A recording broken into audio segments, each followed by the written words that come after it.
Cuando usted hace un documental como director de otros documentales que ha sido, ¿cuánto tarda en desengancharse de la historia anterior para dar paso a la nueva?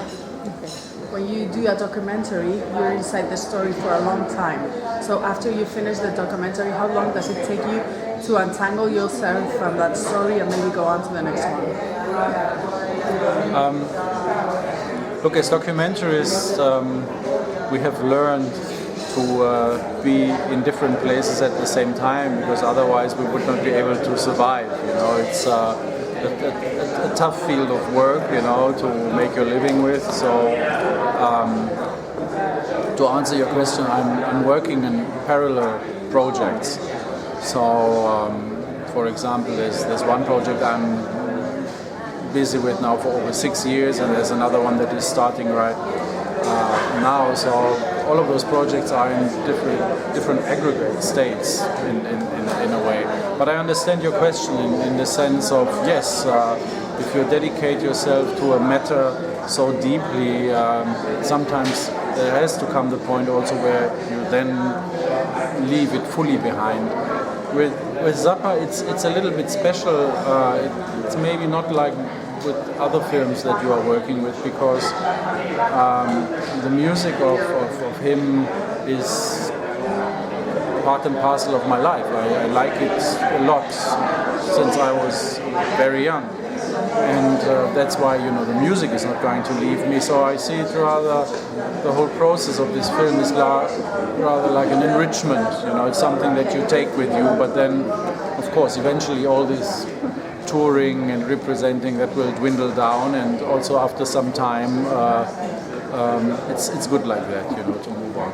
En un documental como este acerca de Franz Zappa, en donde este personaje pues cantaba, componía, era director, o sea, hacía muchas cosas, ¿pudo trabajar en otros proyectos como hace paralelamente, o le abarcó mucho tiempo? So in a project like this one, with a character that did so many things, he sang, he composed, he directed, were you able to also work in parallel projects like you explained now? Yeah, absolutely. Yeah. No, because I mean, first of all, the Zappa project took 8 years in the making. So it would have been pretty tough if I disconnect myself for 8 years and do nothing else. You know, that would be a very narrow-minded way of working. So it was just normal and natural and necessary to work in other projects and to concentrate on other projects, and also sometimes to distract yourself, because not always it was an easy ride with the Zappa project. You know, we've been waiting a lot. This project mainly consisted of waiting to get in touch, waiting to clear something, waiting to get down to a contract that gives you final cut, waiting for archive footage to come in, and so on and so on and so on. So it's absolutely necessary to do other things in between. Otherwise, I think you would grow very depressed or sad or frustrated. Viendo tu documental, me gustaría preguntarles, nos muestra el recorrido por la vida de Franz Zappa de forma cronológica. ¿Pensó alguna vez en alterar el orden de algunos datos, de algunas cosas de este documental? In the documentary, we go through Frank Zappa's life in a more or less chronological manner. Did you think about mixing it up more? Yes, I mean, you always consider everything in editing. You have to. When you go through your archive, first of all, you try to get a feeling for what does the material really stand for in a chronological way, but also what does it tell you beyond the chronology? Is there any second agenda to it? Is there like an overlying or an underlying theme to it? And then you work with those things like with a string of pearls, but no, not really like a string of pearls, because a string of pearls would be very much linear. It's more like, you know, those domino blocks where you try out things like that. I can give you an example. There's this very large segment about the Parents Music Resource Center in the 80s. And we had so much footage of that we in the beginning thought, well, maybe we could even start with it, because it was such a big debate with prominent figures.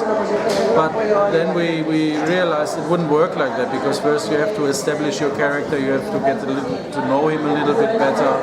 So yes, we were considering other orders, but I always keep saying, the material that you work with is calling for its own right.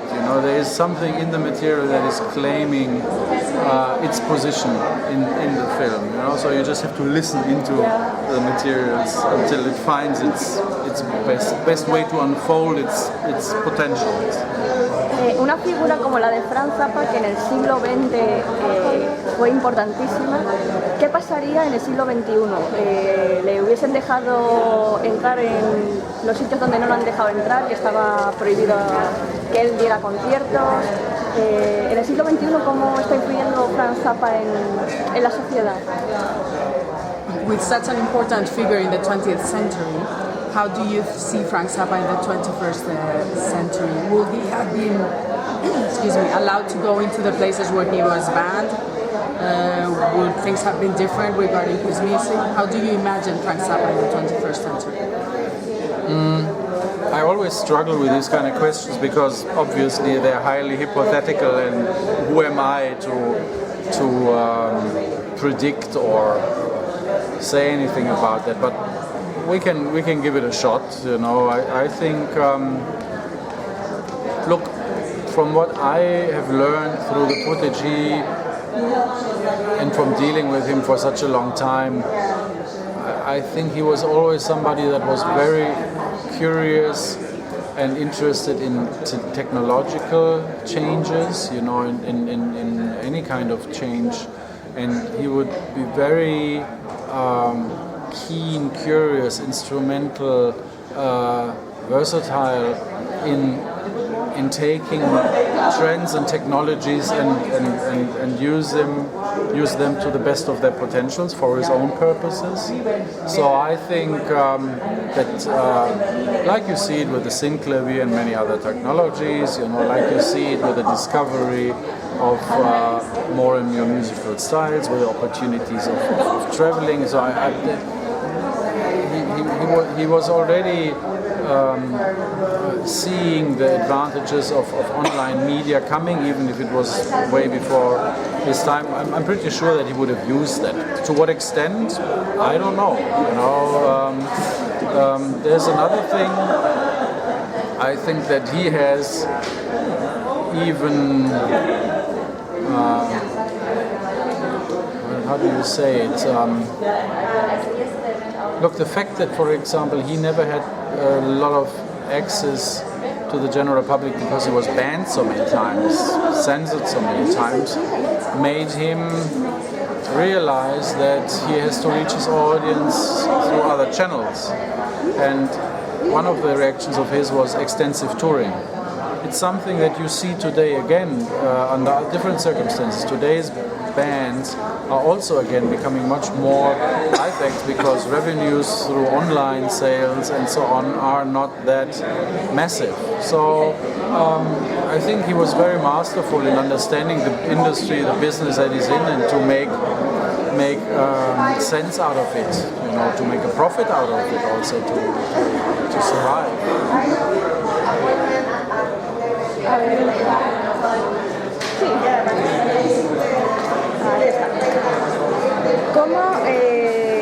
¿Qué pensará el espectador cuando ve en esta película el nulo margen a la nostalgia? O sea, la pequeña línea que va de la nostalgia a la figura.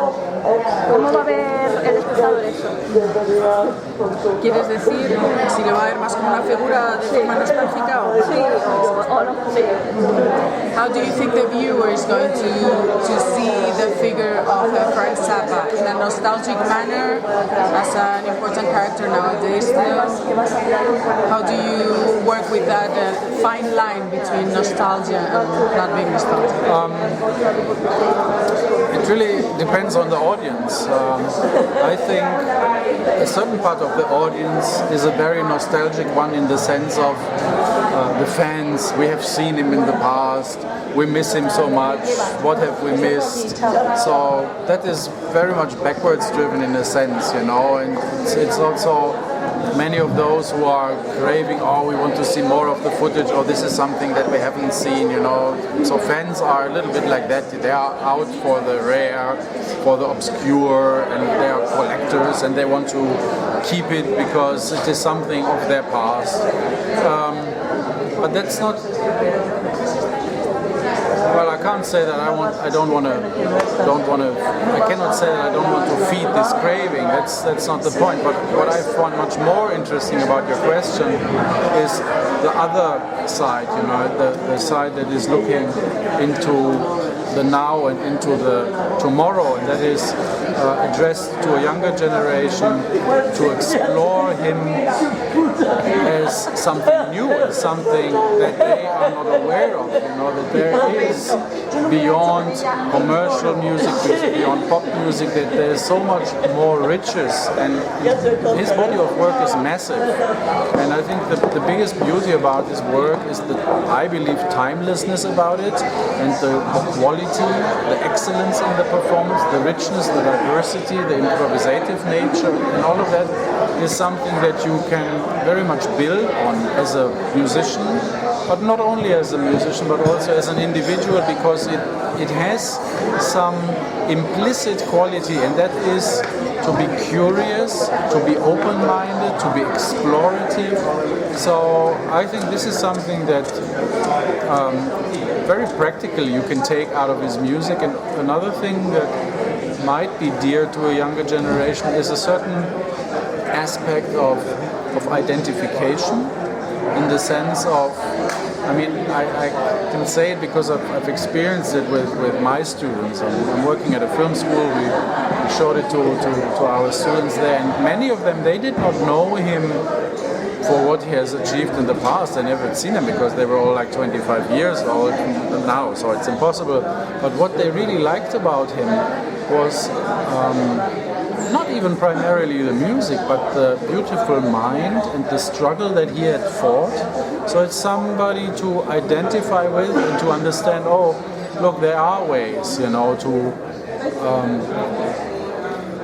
not succumb to the troubles that are surrounding you if you have to stand your ground as a creative person, as an artist. So I think I rather look at the potential of the film into that direction, and not so much into the back side and the nostalgic side of it.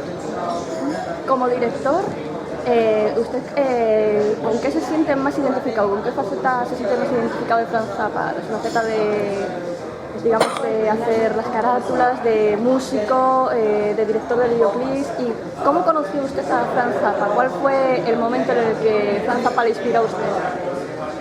So first of all, as a director, which side of Franz Zappa do you feel more identified with?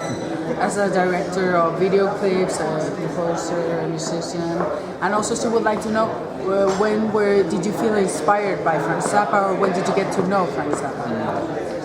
Look,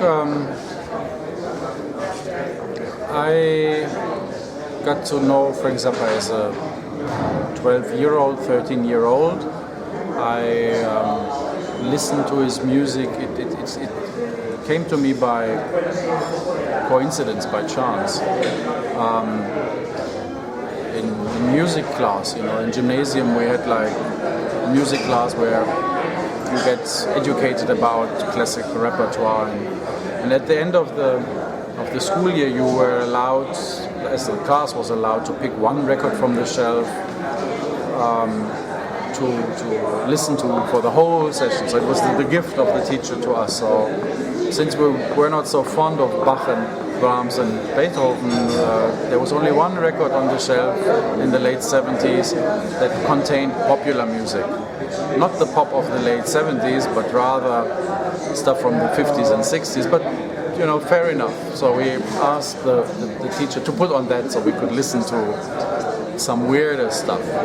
And there was one song of Frank Zappa on this music compilation. There was also Hendrix and Velvet Underground and John McLaughlin and so on. But I fell in love with the Zappa piece. I heard it and I was immediately struck by the music, because it sounded so different to me. I liked the odd thing about it. So that is how I got into it, and I wanted to know more. And then you go out and look for records, and there was always, his music was always a challenge because it was so different, and sometimes not even, it didn't have this immediate impact on, oh, I like it very much. It's something that you really had to sit down and thought, what is he doing there? What is that? It always, I don't know, does the word estrange you exist? It's how would you say estrange in Spanish?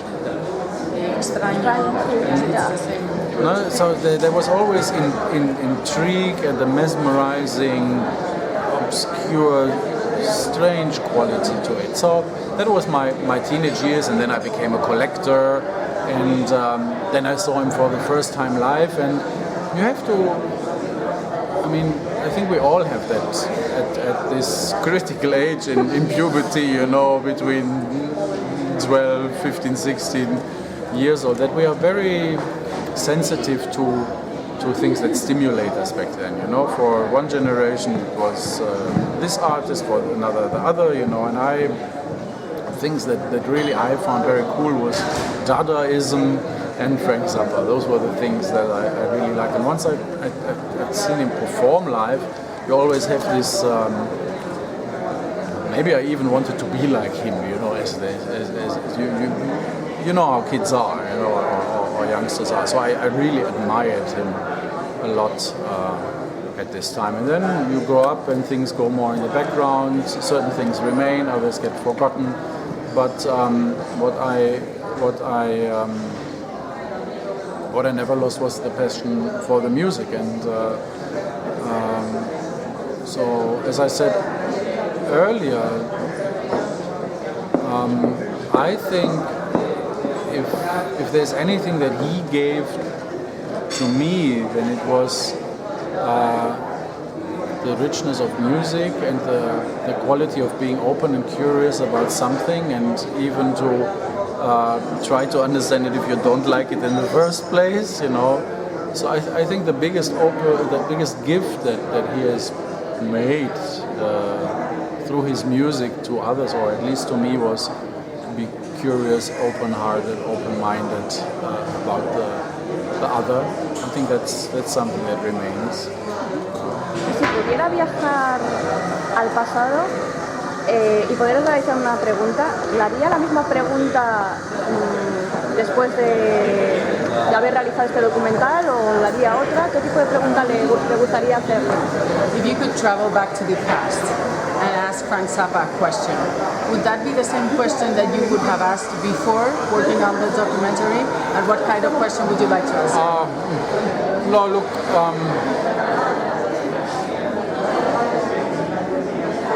I think the documentary is everything that it needs, because the basis or the focus of the documentary is to work with found footage, So there's nothing that I was missing that I desperately would like to ask. But if hypothetically it would be possible to sit down with somebody like him, it would be rather questions that a larger audience would be pretty much bored of. I'm interested in composition. I'm interested in the compository process. I'm interested in the microstructure of things. I would like to have the opportunity to look into that. And the other day, when we were in Los Angeles, his eldest son invited me over to attend some of the rehearsals, and he's playing his father's music. And it's just joy, to see the acribic, detailed, skilled technically but also emotionally skilled dedication of musicians to play this music, to listen how things get made and to get behind the complexity of it. That's just fulfilling. So if I would have the chance to ask him something, I would probably ask him, how did you do that? Or go into the files and into the tracks and see that. To witness somebody working and to understand the work process, or even when we have the opportunity to talk to the musicians from the ensembles, so from the contemporary music ensembles, but also from the rock bands, it's interesting to listen to what they have to say, how things worked out, and how things found their form. And I'm saying that also because I believe you can even learn from it. You can pick from it. You can transcend from certain strategies. Being experimental, explorative, of juxtaposing things, of distorting things, of taking things, of dissecting things. It's also. In a sense, there's also certain strategies even fit with the working in documentaries. What we do is also we commentate on society, and we have to technically then work with those kind of materials and make sense of them. So Thank you very much. Pleasure.